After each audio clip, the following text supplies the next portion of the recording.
honetan Laguna kooperatiba bisitatuko dugu. Esnetarako behi kooperatibak 50 urte bete berri ditu eta belaunaldi errelebo garrantzitsua izan du.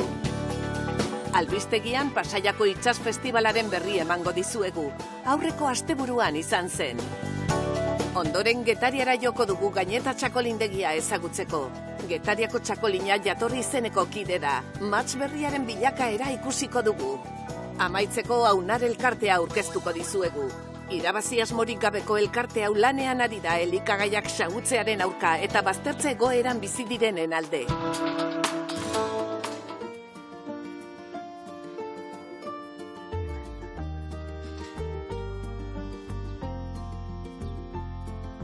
Elosuko Llerieta auzoan Laguna abeltzaintza kooperatiba dago, esnebehiak gobernatzen dituen etxaldea. Lagunakek 50 urte bete ditu sortu zenetik, eta Aitor, Kepa, Mirotz eta Eneko dira kooperatibako bazkideak eta langileak. Aitor goizeko 6:30 hasten da etxaldeko 140 behiak jesten. Bazkide veteranoenak 12 urte daramatza abeltzaintzan eta hasten azkenak 4.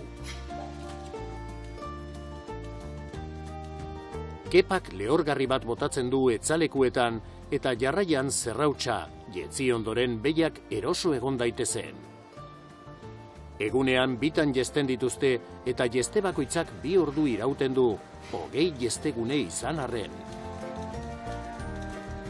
Seikierrizten azten behi batzen, eta batzen duz egunin birriken, goiziko seikierrizten eta arratzaldeko 5 erdizten. Eta ordu inguru tarretan dau behi batzie. Gero, daukuz 20 punto behi batzeko salida rapidagaz. Eta nahikoaren inkien da.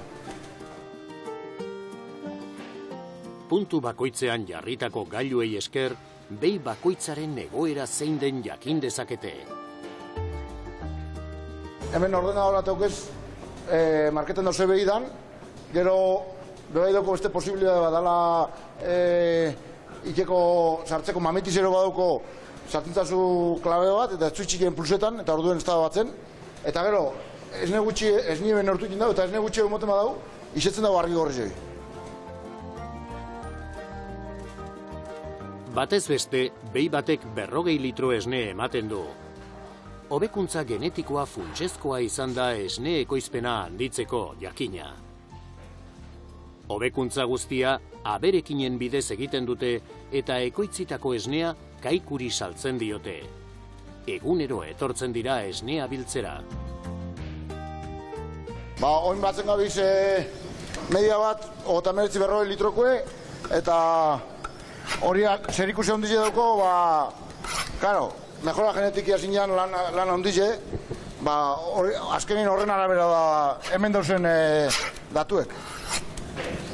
Ez nio doi kaiku kooperatiba, segu sozioa, eta egunero tortzen da kamioi batzen goizeko 10 inguruen edo.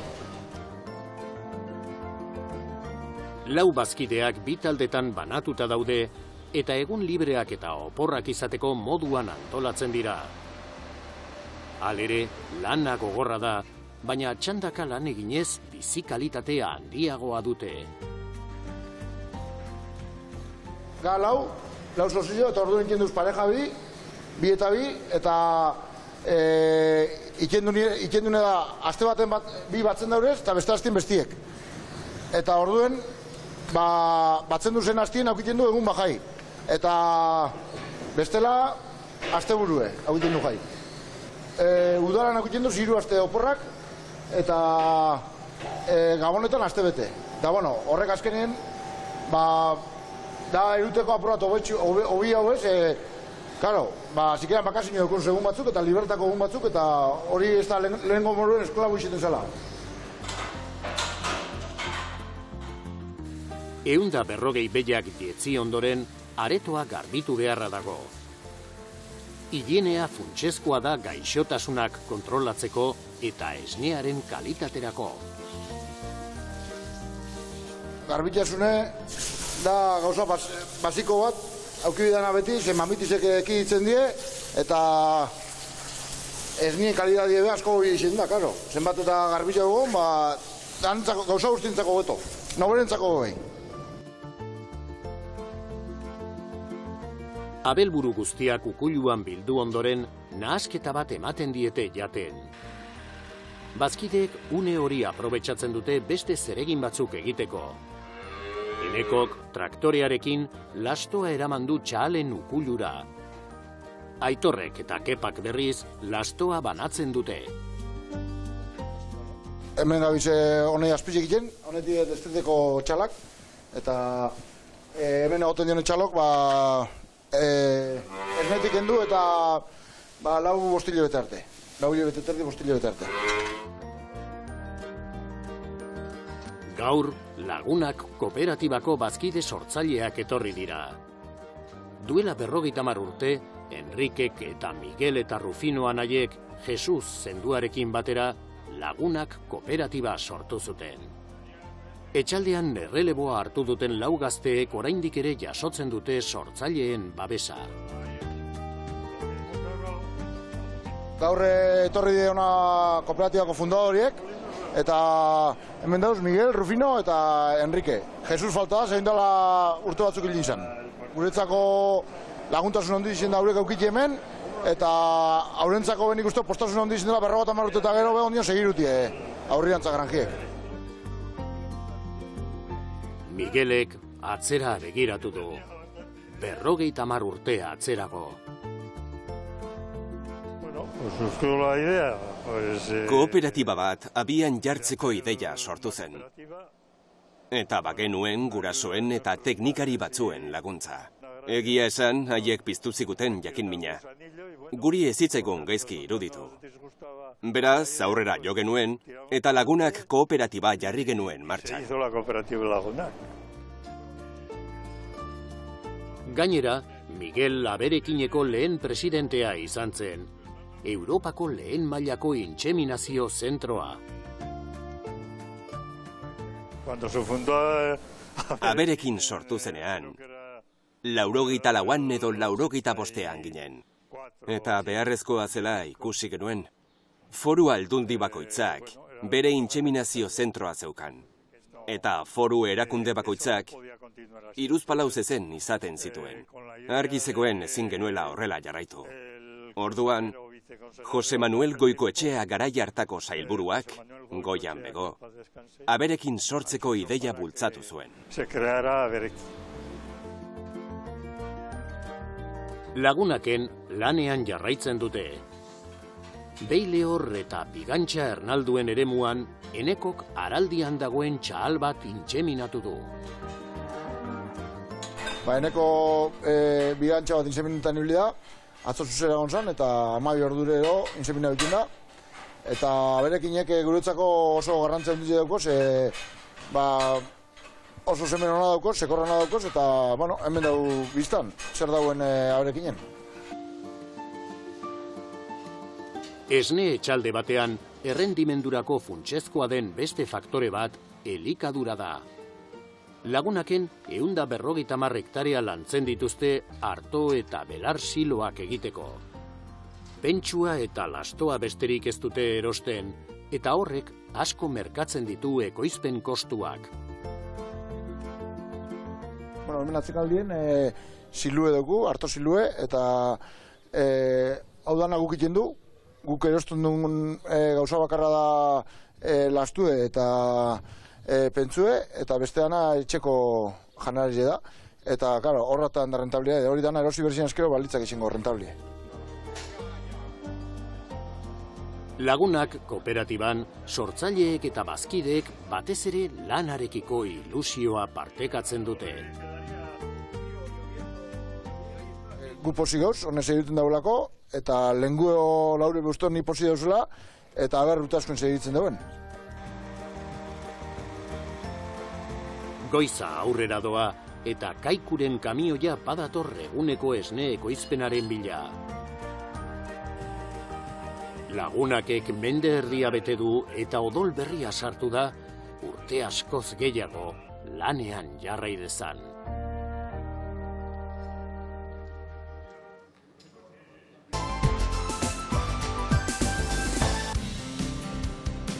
Joan den asteburuan, itsas festivala antolatu zuten berriro Pasaian. Itsas ondareak jaialdiko parte hartzaile askoren begiradak erakarri zituen. Txileko ondareak garrantzi nabarmena izan zuen, batez ere txilota izeneko belaontzia uretaratu zutenean, ontziolako 2 arotz txiletarrek eraikia. Pasaiara etorri ziren itsaso zale amorratuek asteburu eder batez gozatu ahal izan zuten, itsas usainez eta itsas zaporez betetako giro batean murgilduta. Pasaia ohituta dago itsasontzi babesleku izatera, eta egun horretan estilo eta garai guztietako itsasontziek hartu zuten Pasaiako badia.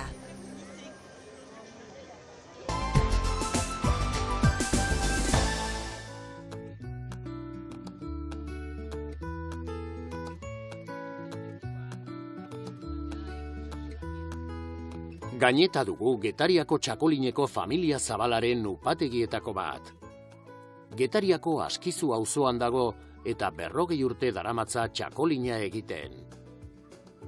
Julian eta Itziar txakolindegiaren fundatzaileek euren iloba Paula eta Inaitzi pasazieten lekukoa duela urtebete eskas.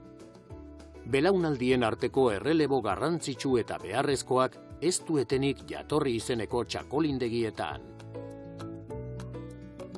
Ostolazan Eba Arrebek jarraipena eman diote Osaba izeben espiritu berritzaile eta ekintzaileari. Lantzen dituzten 12 hektareaetatik 6 eurenak dira. Neguaren ondoren lursailak esnatzen hasi dira. Hauek dira Getariko gaineta bodegako maastietako bat. Gutxi gora bera 12 hektarea lantzen ditugu, baina gureak dianak 6 hektarea dira gutxi gora bera. Eta orain esplikatuko dizuet, ze epokatan gauden eta zein dian guain egiten ditugun lanak. Itsasoan amaitzen den paisaia ikusgarri batean, luku txikiak nola ari diren garatzen ikus daiteke. Ostoen berdetasunak Getariako mendimagalak estaltzen ditu Kantauri itsasoaren urdin biziarekin bat egin arte. Loraldia ekainean iritsiko da. Momentu hontan ikus dezakegu, nolaia mastia berde ikusi dezakegu. Apirila aldea, hasten da, adarretako begitatik, ateratzen da adar berde bat eta ostoak. Eta pixkanaka ikus dezakegu, nola ateratzen ari dian mahats mordoak, hauek orain maiatza bukaera ekaina aldera loratzen hasten dira, eta ja behin kapullo hauetan mahatsa bea, mahats granoa, kuajatzen dunean, lorea eroitzen zaio eta kapulloa bera azala ere bai. Eta orduan ikus dezakegu mahats mordo baten izango dian mahatsak. Negua ez da gogorra izan eta mahastiak oso ondo garatzen ari dira. Udaberria oso aldakorra izaten ari da temperatura gorabera handiekin. Eta loraldia hastear dagoela, Getariako txakolinaren mahastiak urteko aldirik erabakigarrienean sartu dira. Ikusten dugu mahatsak bere garaian ondo brotatu du, eta orain maiatza ekaina aldera loratzen dunean, eta ondoren mahatsak kuajatzen dunean, oso garrantzitsua da eguraldia momentu hortan. Izotza egiten badu edo elurten batingo balu momentu hortan, oso peligrosoa izaten da mahatsa galtzeko momentu hortan. Eta behar dugu eguraldi ona egitea behin mahatsa kuajatzen dunetik gero. Bilketaren ondoren inausketa heldu zen. Orain, hurrengo mahats bilketara arte, eguraldiak baldintzatuko du mahats mordoen garapena. Jakina, mahastizainen lanek uztan eragina dute. Podan mahats landare bakoitzari uzten dizkigu gutxi gora bera 4 adar. Eta honekin lortzen dugu, gero prozesua hasten dunean, indar gehiokin hasi ahal izatea, eta matxa indartsuago eman ahal izatea. Podak irauten du gutxi gora bera azarotik otsaila arte, gutxi gora bera. 12 hektareak parra eran lantzen dituzte. Baliteke lanak deserosoagoak izatea, baina etekinak lortzeko orduan sistemarik onena dela uste dute Gaineta txakolindegian. Ikusten dugu hemen Getariako denominazioan, eta zonalde honetan daude mahastiak gehienak parralean daudela landatuta. Honekin lortzen dugu bai batetik produkzioa handiagoa izatea, zaila dalako terreno hauetan produkzioa lortzea beste sistema batzukin, eta honegatik parralean landatzen ditugu, eta bestetik ere gaixotasunak ekidin ahal izateko klima dela eta. Gainetan beste mahasti bat landatu nahi dute. Aurten landatuko dugu beste hektarea bat, hemen Askizun, beste mahastiak dauzkagun inguru hontan. Eta komenigarri izaten da udaberrian landatzea, plantazioa, baina bai produkzio ona emateko gutxi gora bera 4 edo 5 urte behar izate ditu mahasti batek. Behin upategian, jatorri izeneko txakolinak egiteko erabiltzen dituzten handelak erakutsi zizkigun Paulak. Gainetako txakolinak 3 dira. Generikoa, berezia eta Estatu Batuetara esportatzen duten txakolin gorri bat. Mahats biltzea hasten da iraila edo urrian, gutxi gora bera, eta mahatsetik lortzen dugun mostoa deposito hauetara ekartzen dugu, ondoren fermentazioakin txakolina bihurtuko dana. Momentu honetan ekoizten ditugu txakolin klasikoa, Gaineta, gehien bat ekoizten duguna eta gehien kontsumitzen dana. Elaboratzen dugu txakoli roxatua, baridade beltzarekin, hondarribi beltzarekin elaboratzen dugu, txakolin roxatua gehien bat kanpora esportatzen dugu. Eta azkenik txakolin berezia ekoizten dugu, txakolin berezia liekin egoten da gutxi gora bera 6 hilabete deposituan, eta honek ematen dio gorputza eta aroma gehiago izatea. Orain upategian lan gutxi dago eta bisitak antolatzen hasi dira. Kanpoan, bisitariek begiratoki zoragarri badaukate itsasoari begira. Barruan, instalazioak ikus ditzakete elaborazioari buruzko informazioa jasotzen duten bitartean, eta berriki egokitu duten gela batean txakolinak dastatzeko aukera dute. Horten hasi gera Gainetan bisita guiatuak eskaintzen, eta gure asmoa da jendeak pixkat ezagutzea Getariako txakolina eta batez ere gure bodega dagoen tokiagatik. Eta bisitetan pixkat esplikatzen dugu bai mahastiko prozesua nola funtzionatzen duen, gero bodega ere pixkat esplikatzen dugu nola ekoizten den Getariako txakolina, eta amaitzeko gure kata gelan eskaintzen dugu kata txiki bat Gainetako txakolinarekin eta Getariako produktuekin. Paula dastatzen ari den txakolina beharren eta eskaeren arabera botilaratuko dute. Kata txiki bat egingo dugu depositu hontatik, hemen dago Gainetako txakoli klasikoa, txakoli normala, eta,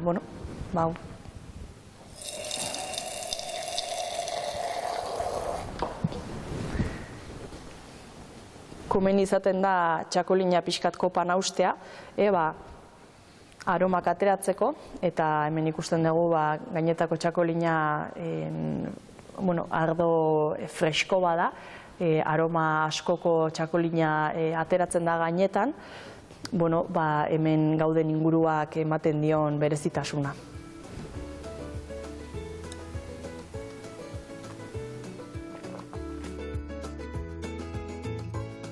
Gaineta eta Getariako txakolina jatorri izeneko gainerako txakolindegiak egunez egun ari dira lanean mahastietan, urrian uzta ona lortzeko, eta horrela, datorren urtearen hasieran gozatzen hasiko garen produktu eder bat prestatzeko.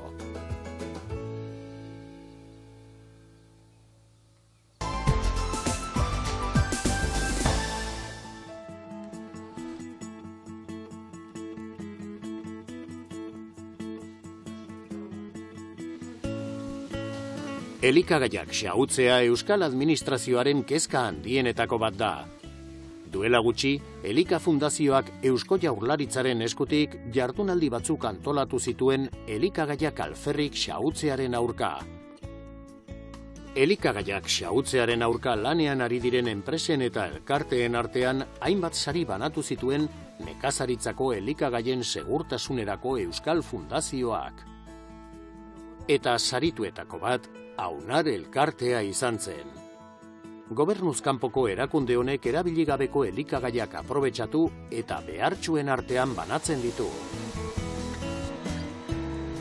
Elkartearen lana honelako puntu batean hasten da, Gaskan. Gaskak egunero 13.000 menu inguru egiten ditu enpresa, ikastetxe eta partikularrentzat. Eta 2014 geroztik soberakinak Aunar elkarteari ematen dizkio. Goizeko 3 hasitako zeregin ugariak amaituta, sukaldea garbitzen ari dira orain. Banatu gabe geratu den janari egin berria, Iñakiri ematen dio Asierrek. Gaska enpresaren bezeroak hainbat kolektibo dira. Lehenik eskola jantokiak, noski. Baina beste bezero batzuk ere baditugu. Adibidez, pertsona helduak, egoitzak, irakasleak, etxez-etxe banatzen diren menu individualak ere prestatzen ditugu. Konprometitzea eta elikagaiak xahutzearen aurka egitea dira bien arteko elkarlanaren arrazoia. Proposamen erakargarria iruditzen zaigu, haiekin lankidetzan aritzea. Gainera, gure janari soberakinak kudeatzeko modu bat da. Gaur egun gauzak eta merkatuak nola dauden ikusita, gizatalde jakin batzuei lagundu ahal badiegu, onuragarria da denontzat.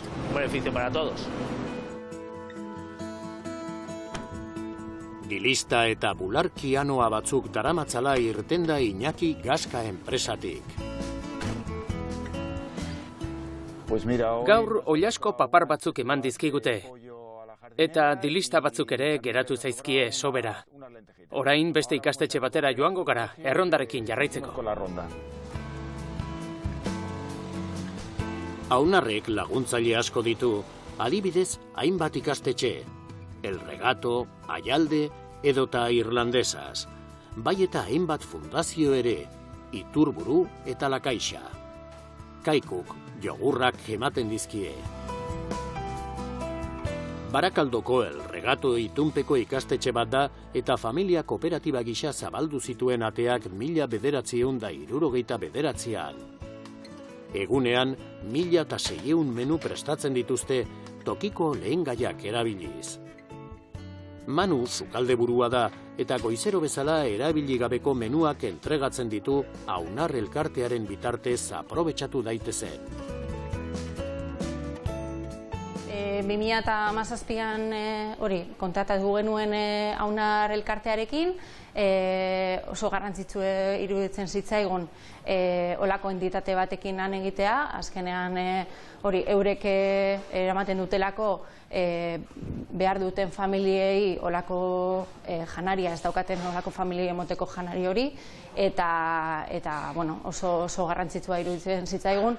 Guk janari hori botatzen genuelako hori sakarrontzira, eta beste modu baten aprobetxatu alzan janari hori, modu oso honean gainera. Ikastetxeak garrantzia ematen dio elkarlanari, baina era berean ikasleak sentsibilizatu nahi dituzte elkartasunaren alde eta elikagaiak xahutzearen aurka. guretzako oso garrantzitsua da olako iniziatiba batekin lan egitea, azkenean gure ikasleei bebai erakusteko zelan laneten dugun, zelan emonaldi egun olako kolektiboei janari hori hain behar duten pertsonei eurek janari hori ikitzeko. Gaurko bazkaria Aunar elkartearen egoitzara heldu da, Alonso tegira. Oraindik bero dagoela, janaria ontziratzen hasi dira Marije eta Rosa. Antolaketa maila benetan handia da. Aunar elkartea... 2014an sortua, Aunar elkarteak bi helburu nagusi ditu. Elikagaiak xahutzearen aurka egitea, eta aldi berean, bazterketa arriskuan daudenen artean soberako elikagaiak banatzea. Aunarren menuak Enkarterriko mankomunitatean eta Bilbo handiko eta Ezkerraldeko 9 udalerritan banatzen dira. Elkartearen 10. urteurrenean oso positibotzat jo dute Elika Fundazioaren aintzatespena.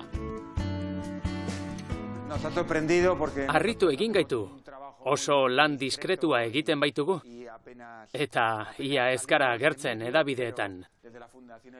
Horregatik, Elika Fundazioaren aintzatespenak benetan harritu gaitu. Elika Fundazioa oso ezaguna da elikagai soberakinak tratatzeko eta aprobetxatzeko prozesu osoan. Eta ez genuen horrelakorik espero. Beraz, bultzagarri handia da. Un acicate importante. Iñakik prozesu osoa azaldu digu. Mis compañeras están... Nire lankideak tapak jartzen ari dira taperretan. Banakako taperretan iristen zaigun janari guztia anoatan banatzen dugu. Ikusten duzuenez, 500 mililitroko taperrak dira.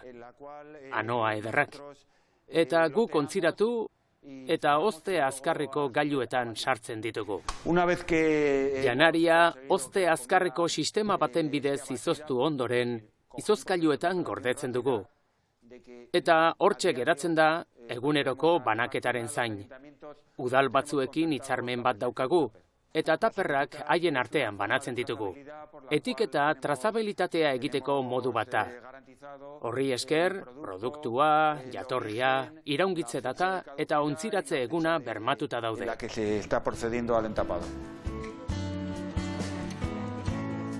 Egitura osoa mantentzeko, 30 voluntariok baino gehiago hartzen dute parte elkartean.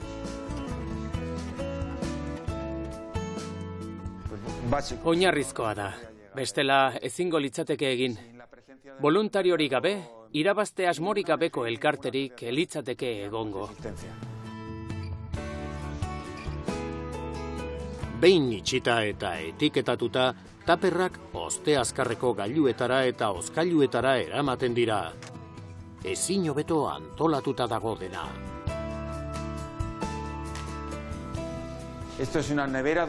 Gailu honekin azkar izoztu dugun produktua, hozkailu honetan sartzen dugu. Ordenatu eta biltegiratu egiten dugu gero banatzeko. 500 taper inguru sartzen dira. Eta astero, hozkailua usten eta betetzen doa.